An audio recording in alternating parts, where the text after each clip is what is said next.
gbogbo ọmọ Nàìjíríà ẹ bá mi mọ́ wa jáde, ẹ mọ́ bá mi pè jáde, kì í ṣeré o, kì í ṣeré, kì í ṣàwàdà o, ẹ mọ́ bá mi mọ́ pé Ṣẹ́gun Ògúnnúsì tí wọ́n máa ń pè ní bàbá láà, ẹ mọ́ bá mi pè jáde, gbogbo ẹ̀yin ìdílé rẹ̀ ẹ mọ́ sẹ́ndì ohùn mi sí pé ó ti kó sí ọwọ́ bàbá ìpè mi ló kàn lọ́wọ́lọ́wọ́ báyìí. Bákan náà ẹ mọ́ bá mi pè Samuel Ajígbọ́tolúwa. Kí ni àwọn méjèèjì, kí ni wọ́n ṣe, ìdí àti ìtumọ̀, kí ló fa sábàbí tó fi jẹ́ pé bàbá ìpè mi ló kàn ń pè wọ́n. Gbogbo yín lẹ ti lórí ọ̀fẹ́ láti rí fọ́nrán kan tí ń jà rìnrìn. Ó dáa náà dúró ẹ̀yin kí ni ẹ bá ń ju sókè lọ́nà ẹ jẹ́ ká tó sọ̀rọ̀ lórí ẹ̀. Mo ń kọ́ bàbá jẹ́ kó rí bẹ́ẹ̀. Ọlọ́run mo sọ̀rọ̀ wọn láti Ọlọ́run gbogbo àwọn àgbà, Ọlọ́run bẹ́ẹ̀ tó bí mi lọ́mọ tí mo ti àdédà ògùn sí. Ọlọ́run larun ma tájì fífi tà. Àtàwọn kan yìí àfúnni bẹ̀rẹ̀. Tọ́sọ̀ ní orúkọ bàbá. Àti tọ́mọ. Àti tẹ̀lé. Bàbá tó rí bẹ̀rẹ̀. Àmín. Bísọ̀ alàgbà.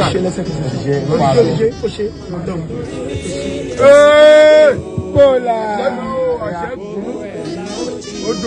Ó dògbò àgbáyé. Messiah! Congratulations! Bishop! Congratulations! Kábíyèsí ìrí Olódùmarè, kábíyèsí. Mo sọ fún yín gbogbo ẹ̀yin ìjọ Aláṣọ, mo sọ fún yín pé ọ̀rọ̀ ẹ̀rí tẹ́ ẹ sọ pé kinní kan yìí tí mò ń kígbe tí mò ń ké tantantantan lórí tẹ́ ẹ sọ pé ẹ̀ ní gbọ́. Ibi tó ń lọ rèé, wọ́n ní bí bàbá yìí ṣe máa ń ṣe fún gbogbo àwọn èèyàn rèé tó lóun ń gbé àpótí ẹ̀rí tó lóun gbélé wọn lọ́wọ́, wọ́n ní bó ṣe máa ń ṣe rèé. Gbogbo eléyìí ti jẹ́ kẹ́ ẹ mọ̀ wípé gbogbo àwọn wọ̀nyí ni wọ́n wà nínú ẹgbẹ́ ìmùlẹ̀ called they are all courtesan, gbogbo ọ̀nà wà nínú ẹgbẹ́ òkùnkùn. Ẹ̀yin babaláwo, àkókò ti tó ẹjọ́, gbogbo àwọn tí mùsùlùmí tí mo sọ̀rọ̀ lórí ẹ̀ ní ọ̀sẹ̀ tó kọjá, gbogbo pátápátá la ti rí ìdí wọn àti mọ bó ṣe ń lọ lórí rẹ̀, gbogbo ẹ̀ pátápátá la ti mọ̀. Àkókò ti tó, gbogbo àwọn kìrìsìtẹ́nì tó bá wà nínú ẹgbẹ́ ìmùlẹ̀ ẹ bá wa gbé wọn jáde. A fẹ́ mọyì àwọn kìrìsìtẹ́nì tí wọ́n wà nínú ẹgbẹ́ ayé, ẹgbẹ́ awo, ẹgbẹ́ ìmùlẹ̀, ẹ bá wa líìsì wọn kúkú ti wà nínú ẹgbẹ́ yín, wọ́n ti múlẹ̀, wọn ò lè dálẹ̀, wọn ò lè kó ònú ẹgbẹ́, àní ẹ bá gbé líìsì jáde. A fẹ́ yọ èpò kó ònú àlìkámọ̀ bíi tirú Ṣẹ́gun Ògúnnúsì tó pera rẹ̀ ní bàbá láà, eléyìí tó jẹ́ pé bàbá láà ńlá wọn ni.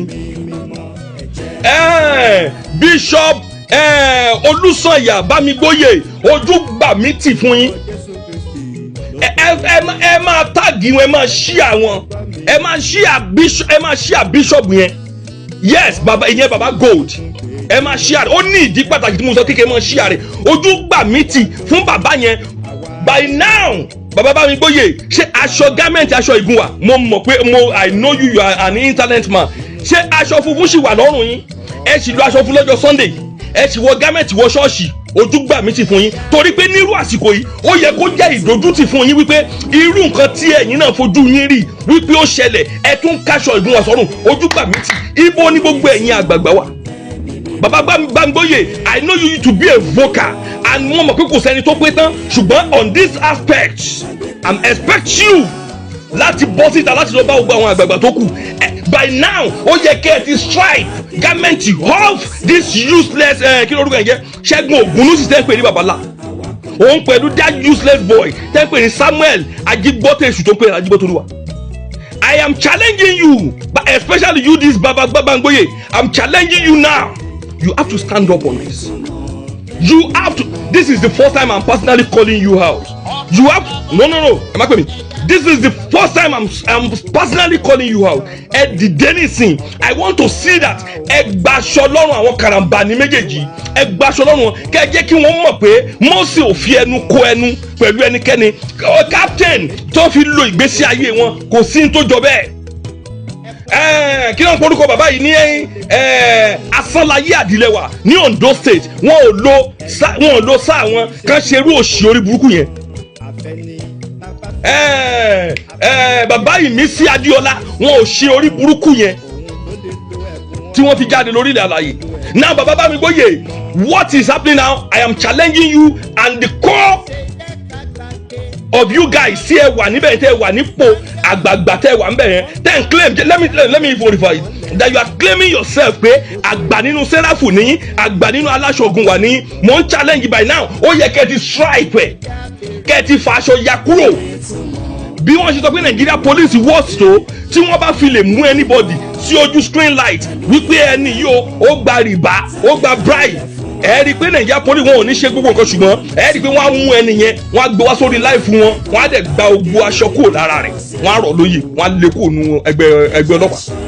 mò ń retí this useless inhuman yes kó proof I want to see the proof ibi tó ti rí irú rẹ̀ ibi tó ti rí irú rẹ̀ gbogbo ẹ̀yin ìjọ aláṣọ funfun lágbàáyé ẹ ní láti challenge ẹ ń gbọ́dọ̀ mọ̀ báwo ló ṣe jẹ́ tẹ́ ẹ bá wo orí social media tẹ́ ẹ bá wo orí internet àwọn èèyàn wá ń bombard mi pẹ̀lú different videos lórí nǹkan wọ̀nyí wípé bàbá ìpè mí lọ́kàn ẹ̀rẹ́lẹ̀ ẹ fẹ́ dákẹ́ lórí ẹ̀ ni ṣé máa wò ó ràn ni ṣé máa ṣe kinní kan ni mò ń sọ fún yín nísìnyí gbogbo ẹ̀yin alábàjọ́ wọn ní kò ságbàgbà mọ́ nínú ìjọ aláṣọ funfun mi ò gbà pé lóòótọ́ ni tẹ́lẹ̀ ṣùgbọ́n ó dàbí pé bẹ́ẹ̀ lórí nìsín mo sọ fún yín pé gbogbo ohun tó ń pè lápótí ẹ̀rí pé ẹ ní láti stop ẹ̀ irọ́ ló wà ńbẹ̀ gbogbo ohun tẹ́ bá ti fi irọ́ kójọ láyé irọ́ lẹ́ẹ̀ padà fi túká tó bá yá. There will come a time, I've said it, mo ti sọ yẹn ní is it not last year or 2 years ago mo ní there will come a time tó jẹ́ wípé tẹ́ bá kó aṣọ funfun sọ́rùn ibẹ̀ lẹ́mọ̀ gbàdẹ́ wọn. Ṣẹ́gun Ògúnnúsì tó ń pè ní baba láà ẹ mọ gbogbo èèyàn ẹ mọ pè ní láǹlá wọn olórí burúkú gbogbo ẹ̀yin tẹ́ ń bọ́ sórí social media tẹ́ ẹ máa kọ́mẹ̀ntì orí burúkú káàkiri tẹ́ ẹ sọ́gà ṣé wọlé ṣẹ́yìn onídàájọ́ ayé ni ṣẹ́yìn ní kinní kan ni ṣẹ́yìn làrẹ̀ lé Jésù ni ṣẹ́yìn nígbà kan ni gbogbo yín pátápátá gbogbo àwọn bàbá wọ̀nyí ni wọ́n ńlá dí àwọn ìyàwó yín bó ṣe ṣe àwọn bélébélé ó ti fi la gbogbo idọ̀ àwọn ìyàwó yín. I am telling you now gbogbo ẹ̀yin tẹ́ bá ti ní alóore ní church yẹn tí gbogbo wọn tó jẹ́ pé gbogbo wọn pátá ni wọ́n ń gòkè tẹ́ náà ń gòkè mi ìmọ̀ tẹ́ rí tẹ́ ń pè lókè tí gbogbo wọn sọ pé ń gòkè ẹ̀mí kiri gbogbo wọn pátá jẹ́ kí n sọ fún yín lónìí tètè lọ ṣe wádìí dáadáa kó àwọn ọmọ ẹ lọ fún àwọn oní DNA kó sọ pé kó bẹ ṣe DNA pọ́kú lówó gbogbo àwọn ọmọ rẹ kò sẹ́lẹ̀ tó ṣàṣàlẹ́lẹ̀ tó lè jọmọ tiẹ̀ bẹ̀. Gbogbo ẹ̀yin tẹ́ bá ń lo àwọn churches wọ̀nyí mo sọ fún yín lénìí wípé ẹ mọ́ fọkànbalẹ̀ lórí àwọn ìyàwó yín bí wọ́n ṣe yọ àwọn síra wọn yẹn bẹ́ẹ̀ ni wọ́n ṣe mọ́ fi láàbẹ̀ àwọn ìyàwó yín ní kọ̀ọ̀kan. Gbogbo ẹ̀yin tẹ́ ń lọ sí ìjọ aláṣọ funfun tí ìyàwó rẹ̀ bá ti ń gun òkè ẹ̀mí tó ń ṣe òkè ẹ̀mí tán ni wọ́n máa ń gùn tó náà lọ bá wọn gùn wọ́n sọ pé Daddy Samuel ẹ mọ̀ pé ìyàwó yín ti darapọ̀ mọ́ àwọn áńgẹ́lì ẹ̀ lè rí wọn bẹ́ẹ̀ yẹn tó bá ti di ní òru wọ́n ń bó sí fún ìyàwó rẹ̀ a sì ń sọ òun jà lérí nǹkan tí ò sí because of the love you have for those particular people. ọmọ àlè ti lọ fà nígboro.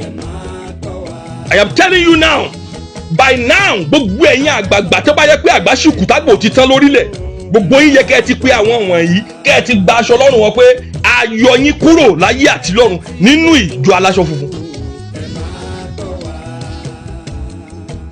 We are watching. Ẹ̀yin àgbààgbà we are watching. Please abeg carry this camera away from my face. But kí n tó máa lọ má gbàgbé wípé ìkéde àti ìpolówó ọjà rẹ lórí ìkànnì ayé ò gbọ́ àwọn tí o fẹ́ kí wọ́n mọ̀ pé ò ń ṣe nǹkan wọn ó sọ nípa rẹ̀ má gbàgbé o fẹ́ kí yẹn ní gbogbo tó wù kó ṣàfẹ́ ṣe pátápátá má gbé bọ̀ níkànnì àjọsọ lórí ẹ̀ o ti máa rí advert number wa o ti máa rí lọ́wọ́ kì lórúkọ Olúwa yóò dára fún ọ.